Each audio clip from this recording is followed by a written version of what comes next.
ಕ್ರೈಸ್ತ ಲಾರ್ಡ್ ಪ್ರಿಯರೇ, ಇಂದಿನ ವಾಚನಗಳ ಧ್ಯಾನಕ್ಕೆ ತಮಗೆಲ್ಲರಿಗೂ ಸ್ವಾಗತ. ಇಂದಿನ ವಾಚನಗಳಲ್ಲಿ ನಾವು ನೋಡುತ್ತೇವೆ, ಪಶ್ಚಾತ್ತಾಪ ಪಡುವ ಜನರು, ಸಹನೆಯಿಂದಿರುವ ದೇವರು ಮತ್ತು ಲೋಕಾಂತ್ಯದಲ್ಲಿ ಆಗುವಂತಹ ಕಾರ್ಯ. ಪ್ರಿಯರೇ, ಇಂದಿನ ಶುಭ ಸಂದೇಶದಲ್ಲಿ ಯೇಸು ಕ್ರಿಸ್ತರು ಕಳೆಗಳ ಸಾಮತಿಯನ್ನ ಬಿಡಿಸಿ ಹೇಳುತ್ತಾರೆ, ವಿವರಿಸಿ ಹೇಳುತ್ತಾರೆ. ಒಳ್ಳೆಯ ಗೋಧಿಯನ್ನ ಬಿತ್ತುವವನು ನರಪುತ್ರ, ಹೊಲವೇ ಆ ಲೋಕ. ಒಳ್ಳೆಯ ಕಾಳುಗಳು ಶ್ರೀ ಸಾಮ್ರಾಜ್ಯದ ಮಕ್ಕಳು, ಕಳೆಗಳೇ ಕೇಡಿಗನ ಮಕ್ಕಳು. ಆ ಕಳೆಗಳನ್ನು ಬಿತ್ತಿದ ವೈರಿ ಪಿಶಾಚಿ. ಸುಗ್ಗಿ ಕಾಲಾಂತ್ಯ, ಕೊಯ್ಲುಗಾರರೇ ದೇವದೂತರು. ಕಳೆಗಳನ್ನು ಕಿತ್ತು ಬೆಂಕಿಯಲ್ಲಿ ಸುಟ್ಟು ಹಾಕುವಂತೆ ಕಾಲಾಂತ್ಯದಲ್ಲೂ ನಡೆಯುವುದು. ಹೌದು ಪ್ರಿಯರೇ, ದೇವರು ಸೃಷ್ಟಿಸಿರುವ ಸಮಸ್ತ ಮಾನವರು ದೇವರ ಮಕ್ಕಳಾಗಿದ್ದಾರೆ. ಆದರೆ ಆ ಮಕ್ಕಳ ಹೃದಯದಲ್ಲಿ ಕಳೆಯನ್ನ ಬಿತ್ತಿದ್ದು ಸೈತಾನ, ಸುಳ್ಳಿನ ಮೂಲ ಪುರುಷ. ಪ್ರಿಯರೇ, ಇಂದು ಯೇಸು ಕ್ರಿಸ್ತರ ಆ ತ್ಯಾಗವನ್ನ, ರಕ್ಷಣೆಯನ್ನ, ರಕ್ಷಣಾ ಕಾರ್ಯವನ್ನ ವಿಶ್ವಾಸಿಸಿ ಯೇಸುವನ್ನು ಸ್ವೀಕರಿಸುವ ಪ್ರತಿಯೊಬ್ಬನು ದೇವರ ಸಾಮ್ರಾಜ್ಯದ ದೇವರ ಮಕ್ಕಳು.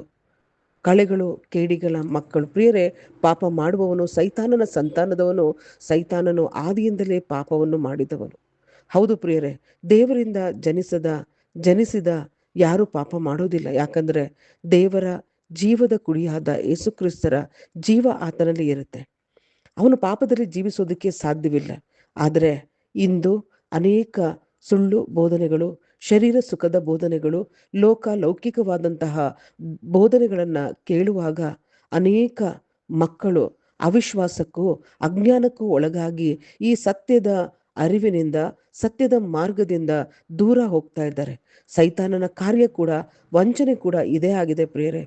ನಿತ್ಯ ಜೀವೋದ್ಧಾರ ತರುವಂತಹ ಶುಭ ಸಂದೇಶವನ್ನ ಕೇಳದ ಹಾಗೆ, ಜೀವೋದ್ಧಾರವನ್ನು ಪಡೆಯದ ಹಾಗೆ ಆತ ಮಕ್ಕಳನ್ನ, ದೇವರ ಸಾಮ್ರಾಜ್ಯಕ್ಕೆ ಸೇರಬೇಕಾದ ಮಕ್ಕಳನ್ನ ಅವಿಶ್ವಾಸಕ್ಕೆ ತೆಗೆದುಕೊಂಡು ಹೋಗ್ತಾ ಇದ್ದಾನೆ. ಪ್ರಿಯರೇ, ಕಾಲಾಂತ್ಯದಲ್ಲಿ ಹೇಗೆ ಆ ಕಳೆಗಳನ್ನ ಕಿತ್ತಿ ಬೆಂಕಿಯಲ್ಲಿ ಹಾಕಲಾಗುವುದೋ ಅದೇ ರೀತಿ ಆ ದುಷ್ಟರನ್ನ, ಅಧರ್ಮಿಗಳನ್ನ, ಪಾಪಕ್ಕೆ ಕಾರಣವಾದ ಎಲ್ಲವುಗಳನ್ನ ಒಟ್ಟುಗೂಡಿಸಿ ಅಗ್ನಿಕೊಂಡ ಅಂದ್ರೆ ನರಕದಲ್ಲಿ ಹಾಕ್ತಾರೆ.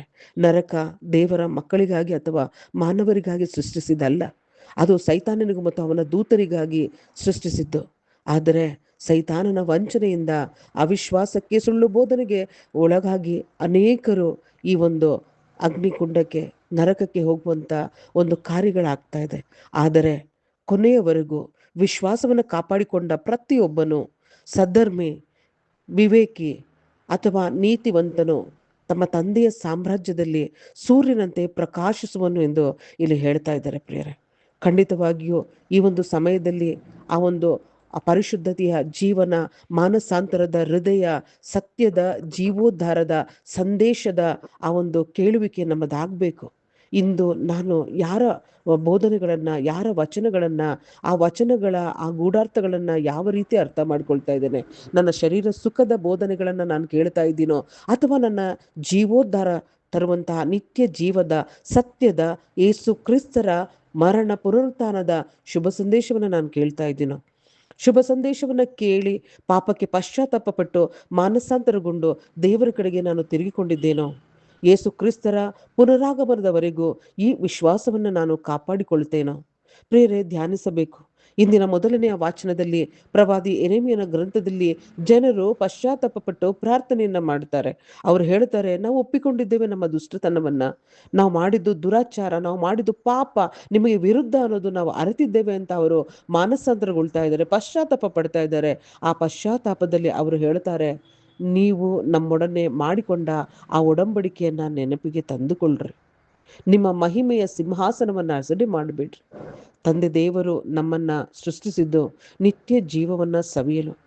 ಅವರು ಹೇಳುವುದು ಒಂದೇ, ನನ್ನ ಮಕ್ಕಳೇ, ನನ್ನನ್ನು ಅರಿತು, ನನ್ನನ್ನು ಪ್ರೀತಿಸಿ, ನನ್ನೊಡನೆ ಒಂದಾಗಿ ನಿತ್ಯ ಜೀವದ ಸವಿಯನ್ನ ಉಣ್ರಿ, ಫಲವನ್ನ ನೀಡುವಂತಹ ಫಲಭರಿತ ಮಕ್ಕಳಾಗಿರಿ. ಆ ಮಕ್ಕಳಾಗಬೇಕಾದ್ರೆ ಪ್ರಿಯರೇ, ಒಂದು ಮಾನಸಾಂತರದ ಜೀವಿತ, ವಿಶ್ವಾಸದ ಜೀವಿತ, ಪರಿಶುದ್ಧ ಜೀವಿತ ನನ್ನದಾಗಬೇಕು. ನಾನು ಮಾನಸಾಂತರಗೊಳ್ಳಬೇಕು ಎಂದೇ ದೇವರು ಇನ್ನೂ ಕೂಡ ನನ್ನ ತಪ್ಪಿಗೆ ಶಿಕ್ಷೆಯನ್ನ ಕೊಡದೆ ಸಮಾಧಾನದಿಂದ ಕಾದುಕೊಂಡಿದ್ದಾರೆ ಪ್ರಿಯರೇ. ದೇವರ ಸಹನೆಯನ್ನ, ಪ್ರೀತಿಯನ್ನ ನಾವು ನೆಗ್ಲೆಕ್ಟ್ ಮಾಡೋದು ಬೇಡ ಪ್ರಿಯರೇ. ಹಿಂದೆ ನಾವು ನಿರ್ಧರಿಸೋಣ, ತೀರ್ಮಾನ ಮಾಡೋಣ, ದೇವರ ಕಡೆಗೆ ತಿರುಗಿಕೊಳ್ಳೋಣ, ಪಾಪದಿಂದ ನಾವು ವಿಮುಖರಾಗೋಣ. ಆಮೇನ್.